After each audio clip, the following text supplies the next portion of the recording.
నీ పక్క అసలు మాట్లాడరావు నాకు. నేను కొంచెం ముందుకెళ్ళి కనపడక కూడా మాట్లాడతాను. హాయ్, అందరికి నమస్కారం. ముందుగా చాలా హ్యాపీగా ఉంది. మా సినిమా ఒక మంచి సక్సెస్లోకి వెళ్తూ మీ అందరికి నచ్చుతూ మన సినిమా థ్యాంక్ యూ అండ్ మీ అందరికి నచ్చి మంచి అప్రిసియేషన్ ఇస్తున్నందుకు నిజంగా చాలా ఆనందంగా ఉంది. యాక్చువల్లీ మన నాన్న చెప్పినప్పుడు నాకు సరైన సినిమా వచ్చి 7 ఏళ్ళు అయింది. కానీ అది ఎప్పుడు నాకు తెలియలేదు. నాకు చిరంజీవి గారు ఎప్పుడు చెప్పింది ఒకటే, కిందకి ఎన్నిసార్లు పడతాం ఎలా అన్ని డజంట్ మ్యాటర్, మనం మాత్రం కష్టపడుతూ ముందుకు వెళ్ళాలని చెప్పి అదొకటే ఆయన చెప్పిన మాటలు ఇన్స్పిరేషన్గా తీసుకుని ముందుకు వెళ్తూ ఉన్నాను. అండ్ థ్యాంక్ యూ డాడీ, మాకు చిన్నప్పటి నుంచి మంచి మాటలు, డిసిప్లిన్, హార్డ్ వర్క్ ఇవి చెప్పి పెంచారు. అండ్ మీకు ముఖ్యంగా థ్యాంక్స్. అండ్ ఫస్ట్ మా సినిమాలో పనిచేసిన టీం అందరికీ పేరు పేరున, గాంధీకి ఒక మంచి కథతో ముందుకు తీసుకొచ్చి నాకు ఈ అవకాశం ఇచ్చాను, ఒక కొత్త యాంగిల్ చూపించావు. Thank you so much man.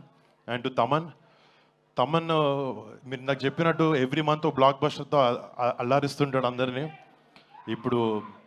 ఇప్పుడు కొరియన్ కాంగ్రాజ్ అయింది, నెక్స్ట్ August 22 చిరంజీవి గారి, దాని తర్వాత కళ్యాణ్ బాబు సినిమాలు కూడా ఉంటాయి. Come on, thank you. But putting all that aside, you're a great technician Thaman. And నువ్వు మా సినిమా కావాల్సింది మాకు ఇచ్చావు. You poured in your heart and soul. Thank you so much for your contribution to Korean Kanakaraju. And మా ప్రొడ్యూసర్స్ రాజీవ్, వంశీ అన్నకి, UV అన్నకి, UV Creations and first time ఎంటర్టైన్మెంట్స్లో ప్రతి ఒక్కరికి, క్రిష్కి, అందరికీ పేరు పేరున big thanks. You bin great support. And to Ritika, thank you so much, been a great కోస్టా. అండ్ ఇక్కడ నా ఫ్రెండ్ సత్యాన్ని మిస్ అవుతున్నాను. నేను రాత్రి వరకు కూర్చున్నాడు, చిరంజీవి గారు వస్తున్నారంటే ఏమండి మా ఇంటి వాళ్ళందరినీ తీసుకొచ్చేస్తానండి అమలాపురం నుంచి అన్నాడు. పాపం తన షూటింగ్లో బిజీగా ఉండి రాలేకపోయాడు. ఇందాక కూడా ఫోన్ చేసి చెప్తున్నాడు. But Satya, thank you so much. Satya నేను ఇద్దరు ఒక ఓన్ బ్రదర్స్ లాగా ట్రావెల్ అయ్యాము ఈ సినిమాలో.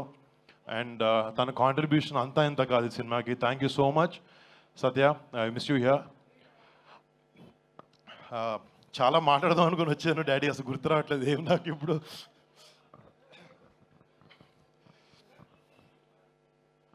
అంటే నాకు సినిమా మించి వేరే ఏ విషయాలు ఎక్కువ పెద్ద తెలియవు బయట. నాకు జస్ట్ చిరంజీవి గారు అందరూ కొన్ని విషయాలు చెప్పారు. నేను అవే నా లైఫ్లో ముందుకెళ్ళేప్పుడు చూసుకుంటాను. మా పెద్దనాన్న సంపాదించిన పేరుని పాడు చేయకూడదు, మా అమ్మ నాన్న కళ్ళల్లో ఎప్పుడూ గౌరవం కనపడాలి, గౌరవించాలి అందరూ. అండ్ మా బాబాయ్ కళ్ళల్లో, మా అన్నయ్య కళ్ళల్లో ఆనందం చూడాలి. నేను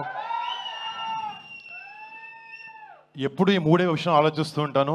ప్లస్ సినిమా ప్రేక్షకులకి, మా మెగా ఫ్యాన్స్కి ఒక మంచి సినిమా ఇవ్వలేకపోతున్నాను ఏంటి, నేను కష్టపడి ఇచ్చాను. And thank you so much. ఈ సినిమా ద్వారా ఎంతో కొంత మీకు ఆనందాన్ని ఇవ్వగలిగానని ఒక ఆనందంలో ఉన్నాను. థ్యాంక్ యూ సో మచ్ మీకు అందరికీ. మామూలుగా చిన్నప్పటి నుంచి నాకు August 22 అంటే నాకు నేషనల్ హాలిడే. అది అసలు స్కూల్కి వెళ్ళను. ఫస్ట్ మా నాన్న దగ్గర వచ్చి కాలర్ ఎత్తి, నేను స్కూల్కి అయితే వెళ్ళట్లేదు ఈరోజు అని చెప్పాను. అర్థమైపోయి పెద్దనాన్న గారి ఇంటికి నన్ను పంపించేసేవారు. బట్ ఈ August 22 కనకరాజుతో, ఈ ఆగస్ట్ నెల కనకరాజుతో నాకు ఇంకా స్పెషల్. దానికన్నా పెద్దది ఆయన పుట్టినరోజు August 22 వస్తుంది. అండ్ డాడీ, ఇక్కడ ఉన్న వాళ్ళందరూ తరఫున, కెమెరా టీవీలో చూస్తున్న అందరి తరఫున advance happy birthday daddy. Advance happy birthday.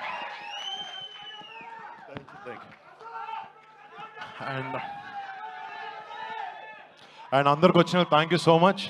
దీనికన్నా ఎక్కువ ఒక సెకండ్ కూడా బాస్ ముందు నేను మాట్లాడలేను. Daddy please. Super, absolute.